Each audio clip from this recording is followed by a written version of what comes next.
जय हिंद दोस्तों। सिमंगल सिंह सुमन जी की एक कविता है कि गति प्रबल पैरों में भरी पड़ी, फिर क्यों रहूं मैं जब दूर दर खड़ा, जब मेरे सामने है रास्ता इतना पड़ा, जब तक मंजिल को ना पालूं तब तक ना मुझे विराम है, राही हमारा नाम है, चलना हमारा काम है। तो दोस्तों, हमारी मंजिल MPSI है। उसके संबंध में हमने चलना शुरू कर दिया है। अब आपसे उम्मीद करते हैं कि आप भी चलना शुरू करें। इसी के संबंध में दोस्तों, मैंने आपसे वादा किया था कि जो MPSI का जो मेंस का है, GS फर्स्ट पेपर है, उसका जो पॉलिटी और हिस्ट्री के आपको रेगुलर लेक्चर प्रोवाइड कराएंगे। तो उस ये वादा दोस्तों हमने निभाया है। जो हमारे प्लेटफॉर्म पे, हमारे चैनल पे जो पॉलिटी के 40 लेक्चर लगभग डल चुके हैं, और आज से हम MP इतिहास, जो भारत का इतिहास है, जो MPSI के GS का जो 300 नंबर का पेपर आएगा, तो उसमें 150 क्वेश्चन इतिहास से दोस्तों, भारत के इतिहास से पूछे जाएंगे। तो दोस्तों, आज का हमारा टॉपिक है पाषाणकालीन इतिहास या प्राचीन इतिहास। तो पाषाण युग क्या था दोस्तों? तो सबसे पहले मैं आपको यहाँ पे बतलाना चाहूँ कि पाषाण युग मतलब, पाषाण का अर्थ होता है दोस्तों पत्थर का युग। ठीक है, ठीक है। पाषाण युग मतलब पत्थर का युग, जब कि जो इतिहास के लेखन से संबंधित हमारे पास कोई मतलब कागज नहीं थी, किताबें नहीं थे, ठीक है, लिखने के कोई सोर्स नहीं थे। तो जो पत्थरों पे जो कलाकारी की जाती थी, ठीक है दोस्तों, ये इस प्रकार की कलाकारी जो की जाती थी, तो इससे क्या होते थे, हमें इतिहास के साक्ष्य प्राप्त होते थे। तो इसीलिए कि जब इतिहास के लिखित साक्ष्य नहीं थे या कोई लिखित प्रमाण नहीं थे, तो उस समय का जो युग कहलाता है, तो वो दोस्तों कौन सा कहलाएगा? पाषाण युग कहलाएगा। अब भारत का जो प्राचीन इतिहास है दोस्तों, उसको 3 भागों में बांटा जाता है। ठीक है, जो प्राचीन इतिहास है, ठीक है, प्राचीन इतिहास है, उसको 3 भागों में बांटा बांटा जाता है। तो सबसे पहले दोस्तों, मैं आपको बतलाना चाहूँ कि इतिहास क्या होता है।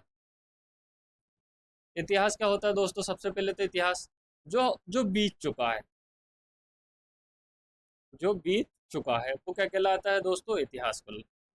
जो बीत चुका होता है वो इतिहास कहलाता है। ठीक है, तो ये सिंधु घाटी सभ्यता है, या वैदिक सभ्यता है, या उत्तर वैदिक काल है, तो दोस्तों ये जो हमारे भारत वर्ष के संबंध में ये बीत चुका वाला पीरियड है, तो ये क्या कहलाएगा? भारत का इतिहास कहलाएगा। इसके संबंध में हम प्राचीन इतिहास में पढ़ेंगे। फिर उसके बाद मध्यकालीन इतिहास आएगा दोस्तों, जिसमें हम दिल्ली सभ्यता के बारे में पढ़ेंगे।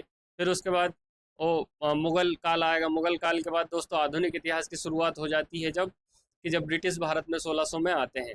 तो अभी जो हमारा टॉपिक चल रहा है दोस्तों, पाषाण युग। पाषाण युग में जो प्राचीन इतिहास चल रहा है, तो प्राचीन इतिहास को 3 भागों में बांटते हैं। ठीक है, तो सबसे पहले दोस्तों क्या कहलाता है? ये प्रागैतिहासिक काल। ठीक है, दूसरा कहलाता है दोस्तों आद्य ऐतिहासिक काल, और तीसरा कहलाता है दोस्तों ऐतिहासिक काल। ये 3 भागों में प्राचीन भारत के इतिहास को बांटा जाता है। ठीक है, अब सबसे पहले जो दोस्तों क्या होता है कि प्रागैतिहासिक काल क्या कहलाता है कि इतिहास का ऐसा खंड या इतिहास का ऐसा समय कि जब इतिहास के कोई लिखित दस्तावेज नहीं थे, लिखित दस्तावेज मौजूद नहीं थे, वो क्या कहलाएगा? प्रागैतिहासिक काल। प्रागैतिहासिक क्या होता है दोस्तों? कि इतिहास का ऐसा समय कि जब इतिहास का लिखित साक्ष्य मौजूद नहीं थे, वो प्रागैतिहासिक काल कहलाता है। अब दूसरा दोस्तों आद्य ऐतिहासिक काल कहलाता है।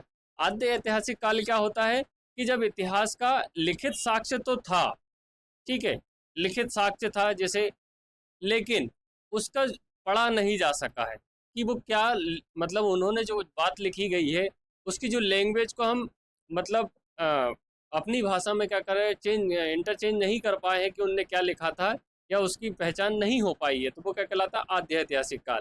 और ऐतिहासिक काल क्या कहलाता है दोस्तों? कि इतिहास का वह कालखंड जिसमें कि इतिहास के जो लिखित साक्ष्य मौजूद रहे हैं, जिनको पढ़ा जा सकता है, वो क्या कहलाता है? ऐतिहासिक काल। तो प्रागैतिक, सबसे पहले तो इतिहास क्या होता है दोस्तों? कि जो बीत चुका है वो इतिहास कहलाता है। ठीक है, जैसे अगर हम बात करें आज 1900 में, ठीक है, 1900 में, या अ, गांधी जी के आंदोलन की बात करें, स्वतंत्र भारत, स्वतंत्रता के मतलब जो 1857 की क्रांति की बात करें, तो दोस्तों ये क्या है? हमारे जो देश के विकास का जो कालखंड है बीत चुका है, तो वो क्या हो गया? भारत का इतिहास हो गया। तो ऐसे ही जब प्राचीन भारत के इतिहास की जाएगी तो उसे 3 कालखंड, तो प्रागैतिहासिक मतलब कि जिसके में लिखित साक्ष्य नहीं थे, आध्यात्मिक जिसमें लिखित थे लेकिन पढ़ा नहीं जा सका, और ऐतिहासिक कौन सा होता है जिसमें लिखित साक्ष्य मौजूद थे और जिन्हें पढ़ा भी गया। तो सबसे पहले प्रागैतिहासिक काल को दोस्तों ये पाषाण युग में बांटा जाता है। ठीक है, इसको प्राचीन पाषाण युग बोलते हैं, मध्य पाषाण बोलते हैं और उत्तर पाषाण बोलते हैं। ठीक है, पाषाण प्राचीन, पाषाण मतलब पत्थर युग, प्राचीन पत्थर युग। ठीक है, अब इस जो पत्थर युग की थी प्राचीन समय की, इसकी क्या विशेषता थी कि जब भाई लिखित साक्ष्य नहीं थे तो ये लोग शिकारी थे, कच्चा मांस खाते थे, मतलब आग का भी दोस्तों इस समय आविष्कार नहीं हुआ था। तो जो हमारे पूर्वज थे, या ठीक है दादा के दादा के दादा के दादा जो हमारे थे दोस्तों, वो क्या थे, शिकारी थे और कच्चा मांस खाते थे। आग और खेती का कोई इस्तेमाल नहीं होता था। ठीक है, तो ये प्राचीन पाषाण युग की बात चल रही दोस्तों, है ना। आपको एग्जाम में क्वेश्चन इसी प्रकार से आएगा दोस्तों कि प्राचीन पाषाण युग में क्या आग थी या खेती करते थे, तो आपको लगाना है बिल्कुल नहीं करते थे। फिर इस समय जो प्राचीन जो इतिहास था पाषाण युग का, उसमें हाथ कुल्हाड़ी का उपयोग किया जाता था और चॉपर का इस्तेमाल किया जाता था। तो जो कुल्हाड़ी दोस्तों कहाँ की है, तो आपसे अगर एग्जाम में आया कुल्हाड़ी का आविष्कार किस युग की घटना है, तो है प्राचीन पाषाण युग की, प्राचीन पाषाण युग की। ठीक है दोस्तों, कुल्हाड़ी का अगर ऑप्शन आ जाए कि ये इसका विकास कब हुआ है या भारतीय इतिहास में कब आई, तो ये प्राचीन पाषाण युग। तो शिकारी थे, कच्चा मांस खाते थे, मतलब आग का आविष्कार भी बिल्कुल नहीं हुआ था, हाथ कुल्हाड़ी का इस्तेमाल करते थे और चॉपर का। अब इस समय के जो स्थल कौन से दोस्तों, सोहन घाटी पाकिस्तान में है, ये वेरी वेरी IMP है दोस्तों। ठीक है, सोहन घाटी पाकिस्तान का और बेलन घाटी कहाँ है, यूपी में। सोहन घाटी और बेलन घाटी ये दोनों प्राचीन पाषाण युग या प्राचीन पत्थर युग से संबंधित स्थल है। आप इस बात को दोस्तों कंठस्थ कर लीजिएगा, घोट लीजिएगा, लिख लीजिएगा। ये पूछा जाता है कि सोहन घाटी प्राचीन पाषाण से संबंधित है और बेलन घाटी भी प्राचीन पाषाण से। अब मध्य पाषाण के कौन कौन से उपकरण थे दोस्तों, स्क्रैपर था, ठीक है, और नुकीले औजार। ऐसे इस प्रकार के जो औजार थे दोस्तों, ठीक है, ये नुकीले, ये इनका एक भाग क्या रहता था, ठीक है, एक भाग इनका क्या रहता था, नुकीला रहता। ठीक है दोस्तों, तो ये क्या थे, मध्य पाषाण युग का। तो कुल्हाड़ी कहाँ का, प्राचीन पाषाण का, और मध्य पाषाण का स्क्रैपर और नुकीले औजार। अब उत्तर पाषाण की बात करते हैं तो ब्लेड और जो छेनी का आविष्कार दोस्तों हो चुका था। तो ये ब्लेड और छेनी, तो दोस्तों ये भी पत्थर के ही बने हुए थे, ना कि अभी जो हम जो लोहे की जो छेनी का इस्तेमाल करते हैं वो वाली। तो छेनी एक प्रकार से जो तिकोनी थी दोस्तों, छेनी जो होती है ना जिसपे मतलब मार के हथौड़ा मारा जाता है किसी चीज़ को तोड़ने के लिए, तो जो छेनी है दोस्तों वो भी पत्थर की थी। ठीक है, पत्थर की थी। तो ये उत्तर पाषाण की है। तो हाथ कुल्हाड़ी कहाँ की है, प्राचीन पाषाण का। मध्य पाषाण का नुकीले औजार आ गए थे, और छेनी और ब्लेड का इस्तेमाल कब आ गया था दोस्तों, उत्तर पाषाण में। ये अब मध्य पाषाण की बात करते हैं दोस्तों। ठीक है, तो ये क्या हो गया था दोस्तों, प्राचीन पाषाण युग। पाषाण युग में प्राचीन, मध्य और उत्तर। अब मध्य पाषाण युग, ठीक है, मध्य पाषाण युग ये है दौर खेती का शुरू। ठीक है, मतलब यहाँ पे दोस्तों खेती होने लगी थी। ठीक है, अब आपसे जो प्रश्न पूछा जाएगा कि खेती का जो आरंभ है कब हुआ, ठीक, खेती का आरंभ कब हुआ, तो उसका आंसर आएगा प्राचीन में, प्राचीन पाषाण काल में, या मध्य पाषाण काल में, या उत्तर पाषाण काल में। तो इसका दोस्तों कब आएगा, कि यह जाएगा मध्य पाषाण काल में। प्राचीन पाषाण काल में खेती नहीं हो रही थी, ठीक है, और मध्य पाषाण में खेती होने लगी थी। लोग पशुओं को पालने भी लगे थे। ठीक है, पहले क्या करते थे कि पशुओं को मार के खाना खाते थे, लेकिन अब क्या रहते हैं, उनको दूध के लिए या अन्य आवश्यकता मांस के लिए या उनकी खाल के लिए उनको पालना भी शुरू कर दिए थे। तो मध्य पाषाण के कौन, भीमबेटी का शैल चित्र है दोस्तों। ठीक है, ये कहाँ है, ये रायसेन जिले में है, अब्दुल्लागंज के पास में, भोपाल से पास में रायसेन जिले में है भीमबेटिका। भीमबेटिका के बारे में दोस्तों एक बात बतलाऊं आपको, इसे वर्ष 2003 में यूनेस्को ने अपनी विश्व विरासत सूची में भी शामिल किया है। ठीक, विश्व विरासत सूची में शामिल किया है। ये रायसेन जिले में अवस्थित है और बाकड़कर महोदय ने इसकी खोज करी थी। ठीक है, तो ये भीमबेटी का शैल चित्र है, ये किससे संबंधित है दोस्तों, मध्य पाषाण काल से संबंधित है।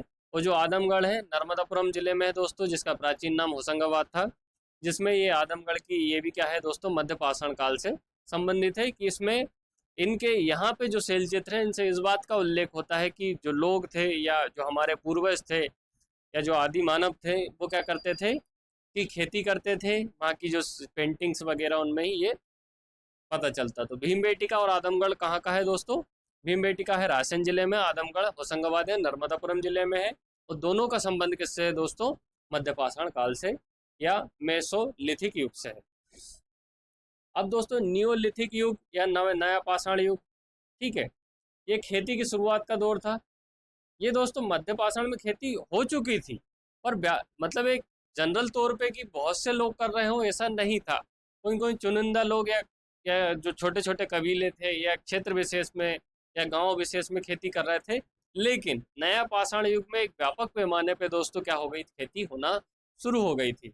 अब जो थे कि पहले घुमंतु थे, मतलब प्राचीन पाषाण युग में हमने देखा कि ये शिकारी लोग थे, मतलब मांस खाते थे, कच्चे मांस खाते थे। फिर धीरे से इनने खेती करना शुरू किया, पशु पालने लगे। अब जो नया पाषाण युग की क्या बात होती है दोस्तों, कि इसमें क्या हो गए थे, खेती भी क्या हो गई, जैसे वर्तमान में हम इस खेती करते हैं अपने अन्न उपजाने के लिए, वैसी खेती। और लोग स्थायी घरों में निवास करने लगे। अब ये जो कबीले थे, इन्होंने भी क्या अपने क्षेत्र विशेष में क्या करी थी, अपनी बसाहट कर ली थी। ठीक है दोस्तों। अब नया पाषाण युग के कौन कौन से दोस्तों, तो कोल्डी हवा उत्तर प्रदेश, यहाँ चावल खेती के साक्ष्य मिले हैं दोस्तों।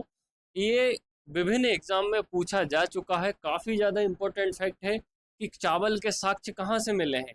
तो वो कहाँ से मिले हैं दोस्तों, कोल्डी हवा उत्तर प्रदेश से। कोल्डी हवा उत्तर प्रदेश से, ठीक है। चावल के साक्ष्य कोल्डी हवा उत्तर प्रदेश। मेहरगढ़ कहाँ है दोस्तों, पाकिस्तान में है, ठीक है, जहाँ गेहूं और जौ की खेती के क्या मिले हैं, साक्ष्य मिले हैं। ठीक है, मेहरगढ़ भी दोस्तों वेरी वेरी आईएमपी है। ठीक है, तो कोल्डी हवा यूपी से चावल के साक्ष्य मिले हैं, और मेहरगढ़ पाकिस्तान से क्या है दोस्तों, गेहूं और जौ की जो फसल होती है उसके साक्ष्य मिले। ठीक है दोस्तों। तो नया पाषाण युग की क्या विशेषता है, स्थायी घर के निवास और स्थायी रूप से खेती करने लगे थे, जिसमें चावल भी उपजाने लगे थे। या आपको इस प्रकार से भी क्वेश्चन पूछा जा सकता है दोस्तों कि चावल की खेती किस युग में शुरू की गई, आप क्या लगाओगे, उत्तर पाषाण युग या नया पाषाण युग में। या फिर गेहूं की खेती किस युग में शुरू हुई है, तो दोस्तों क्या लगाओगे आप, नया पाषाण युग में। या जौ की खेती का आरंभ कब हुआ दोस्तों, तो नया पाषाण युग में। ठीक है, और कोल्डी हवा से चावल और मेहरगढ़ से गेहूं और जौ के साक्ष्य प्राप्त हुआ। अब पूर्व ऐतिहासिक काल, या इसे हम आद्य ऐतिहासिक काल के रूप में भी कहते हैं, आद्य ऐतिहासिक काल। ठीक। अब इसकी विशेषता क्या थी दोस्तों, कि इसमें कुछ ना कुछ लिखा मिला हुआ है। ठीक है, मान के चलो ऐसा लिखा फिर ऐसा लिखा ऐसा, पर इसे पढ़ा नहीं जा सका है। ठीक है, तो इतिहास का वह कालखंड जिसमें इतिहास के लिखित साक्ष्य मिले हैं, लेकिन हम उनको इनक्रिप्ट नहीं कर पाए हैं, या उनको हमारी जो पढ़ने की लैंग्वेज, हमें जो समझने की लैंग्वेज, उसमें परिवर्तन नहीं कर पाए हैं, तो वो क्या कहलाता है, आद्य ऐतिहासिक। दोस्तों ये लिखा है, ये चिन्ह बने हुए हैं, ठीक है, इनको हम अभी तक समझ नहीं पाए हैं कि इन्होंने क्या लिखा था। तो आद्य ऐतिहासिक काल की जैसे सिंधु घाटी सभ्यता की, जिनकी लिपि आज तक क्या हुई हमने पढ़ नहीं पाए हैं। ठीक, सिंधु घाटी सभ्यता। मेगोलिथिक कब्रें हैं, बड़े बड़े पत्थरों की जो कब्रें हो संरचना होती दो, तो उनमें कुछ लिखा रहता था। ठीक है, तो इनको भी हम पढ़ नहीं पाए। तो दोस्तों अगर भीमबेटका और आदमगढ़ की अगर हम बात करें, तो ये किस काल के हैं दोस्तों, तो ये प्रागैतिहासिक काल के हैं। प्रागैतिहासिक काल अब आपको समझ में आ गया होगा, ऐतिहासिक काल। अब देखते हैं दोस्तों ऐतिहासिक काल के बारे में। वैदिक संस्कृति के साथ शुरू हुआ है। ठीक है, वैदिक संस्कृति दोस्तों, इसके खोजकर्ता कौन थे, वैदिक संस्कृति दोस्तों आगे हमारा टॉपिक रहेगा वैदिक संस्कृति, उसके बारे में हम आगे पढ़ेंगे। ठीक है, अभी कोई भी आपको चिंता करने की आवश्यकता नहीं है। ठीक है, मैं वचनबद्ध हूँ आपके साथ में कि आपको एक भाई के तौर पर, एक मार्गदर्शक के तौर पर आपको मैं पूरा सिलेबस कंप्लीट कराऊंगा। अगर कमेंट बॉक्स में आप कोई मतलब आपको द्वंद्व रहे या किसी प्रकार का क्वेश्चन रहे, तो आप उसमें कमेंट बॉक्स में पूछ भी सकते हैं। वैदिक संस्कृति के साथ शुरू हुआ है। खोजकर्ता कौन है, रॉबर्ट ब्रूस फुट है। पाषाण युग के उपकरण खोजे हैं, तो ये भी दोस्तों एग्जाम में पूछ लिया जाता है कि पाषाण युग के उपकरण की खोज किसने की है, तो रॉबर्ट ब्रूस फुट ने। जी आर शर्मा ने बेलन घाटी का अध्ययन किया था। ठीक है दोस्तों, जी आर शर्मा, बेलन घाटी का अध्ययन। अब नियोलिथिक युग है दोस्तों, उसकी खास बातें क्या है? यह जो नया पाषाण या नव्य पाषाण की खेती, चावल की और गेहूं की खेती होने लगी थी दोस्तों। चावल की खेती कहाँ से और गेहूं की खेती कहाँ से? ठीक है, बुर्जहोम में खास तरह की दफन प्रतिमाएं मिली थी। जोरवे संस्कृति का संबंध दोस्तों कहाँ से है? महाराष्ट्र से है। जोरवे संस्कृति का संबंध कहाँ से है? महाराष्ट्र से। ठीक, ये प्रमुख स्थल है नियोलिथिक युग की। बुर्जहोम कहाँ है? कश्मीर में। ये भी दोस्तों पूछा जाता है कि ये क्यों प्रसिद्ध है, ये खास तरह की दफन करने की क्या टेक्निक मिली है यहाँ। ठीक, जोरवे संस्कृति कहाँ है? महाराष्ट्र में। लकड़ी, मिट्टी के घर और खास दफन के तरीके यहाँ से प्राप्त हुए। अब तांबे की युग, अब दोस्तों पत्थर का युग चला गया है। अब पत्थर के बाद दोस्तों जो युग आया है वो तांबे का युग। तांबा पहली ऐसी धातु थी, ठीक है दोस्तों, दाम मतलब जिसे जो मानवों ने उपयोग करने की शुरुआत करी थी, या हमारे जो पूर्वजों ने उपयोग करने की शुरुआत की थी, यह पहली धातु के तौर पे जिसे माना जाता है, तो दोस्तों वो कौन सा होगा? तांबा। तो पाषाण युग के बाद दोस्तों चालकोलिथिक युग या तांबे का युग, इसका, ठीक है, इसके बारे में देखते हैं। लोग तांबे और पत्थर के उपकरण दोनों इस्तेमाल करने लगे थे। पाषाण पत्थर का इस्तेमाल मतलब जो पिछले युग में पाषाण युग में कर रहे थे, अब इसके साथ तांबे धातु का भी उपयोग होने लगा था। मिट्टी और लकड़ी से बने थे, घर भी बनने लगे थे दोस्तों। ठीक है, घर भी बनने लगे थे। काय काय के बनते थे पहले? मिट्टी और लकड़ी के। अब काय के बनते हैं दोस्तों? कंक्रीट के, जिसमें ईंटा ईंटा, ठीक है। बर्तन ओचर रंग के मिट्टी के बर्तन बनते थे। ठीक है दोस्तों, तो जो तांबे के युग में क्या हुआ था, चालकोलिथिक युग कहा जाता है, जिसमें घर भी क्या हो गए थे? स्थायी रूप से मिट्टी और लकड़ी के बनने लगे थे। ठीक है, और बर्तन भी आ गए। अब भारतीय पुरातत्व सर्वेक्षण विभाग, ये शब्द आपने दोस्तों कहीं भी आप घूमने जाते होंगे तो ये एक प्रकार के आपका होर्डिंग लगा रहता है ASI के। ठीक, आर्कोलॉजिकल सर्वे ऑफ इंडिया का। जैसे ही आप भीमबेटका जाएंगे तो उसका ये एक प्रकार से स्टेटमेंट लगा रहता है। भारतीय पुरातत्व सर्वेक्षण विभाग ने इस विरासत को सहेज कर रखा है। तो इसके बाद यह भारत की जो पुरानी धरोहर को सहेजने के काम करने की एक संस्था है, जिसका भारतीय पुरातत्व सर्वेक्षण, या जिसका फुल फॉर्म है आर्कियोलॉजिकल सर्वे ऑफ इंडिया। ठीक है, अब जिसकी स्थापना कब हुई थी? 1871 में की गई थी दोस्तों, ये याद रखने वाला फैक्ट है। ठीक है, 1871 में की गई थी। इसका काम क्या है? जितने भी प्राचीन ऐतिहासिक स्थल उनको सहेज कर रखेंगे। मुख्य बातें क्या है? नियोलिथिक में खेती और स्थायी बसें से शुरू हो गए, मतलब नब्बे पाषाण युग की बात करें दोस्तों। बुर्जहोम में अनोखी कब्रें। बुर्जहोम कहाँ है दोस्तों? कहाँ है बुर्जहोम? अपने जम्मू कश्मीर में। भारतीय पुरातत्व सर्वेक्षण ने हमारी संस्कृति को क्या रखा है? संभाल के रखा है। अब देखते हैं दोस्तों कि आपको जो एग्जाम में कौन किस प्रकार से क्वेश्चन आएंगे। तो प्राचीन पाषाण युग के लोग किस प्रकार का भोजन करते थे? प्राचीन पाषाण की दोस्तों, यहाँ पे इन शब्दों को गौर कीजिएगा। ठीक है, यहाँ क्या लिखा? प्राचीन पाषाण, ना कि पाषाण। ठीक है, पके भोजन का, तो आग आई थिन्नी। कच्चा मांस, अनाज, फल, सब्जियां, तो दोस्तों कच्चा मांस खाते थे और शिकार करते थे। इसमें खेती का आरंभ नहीं हुआ था, ना आटा।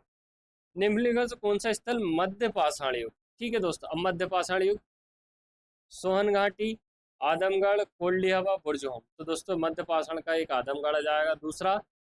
ठीक है, आदमगढ़ के बाद क्या जाएगा? अपना भीमबेटका। भीमबेटका, ठीक है दोस्तों। तो मध्य पाषाण, ये इस प्रकार के शब्द को आप गौर कीजिएगा दोस्तों, है ना। कोल्डी हवा उत्तर प्रदेश किसके लिए? गेहूं की खेती के लिए, जौ की खेती के लिए, चावल की खेती के लिए, कपास की खेती। तो दोस्तों जो कोल्डी हवा से चावल के साक्ष्य मिले हैं, ये वेरी वेरी IMP है, आप इन्हें बिल्कुल, ठीक है, घोंट के रख लें। चावल की।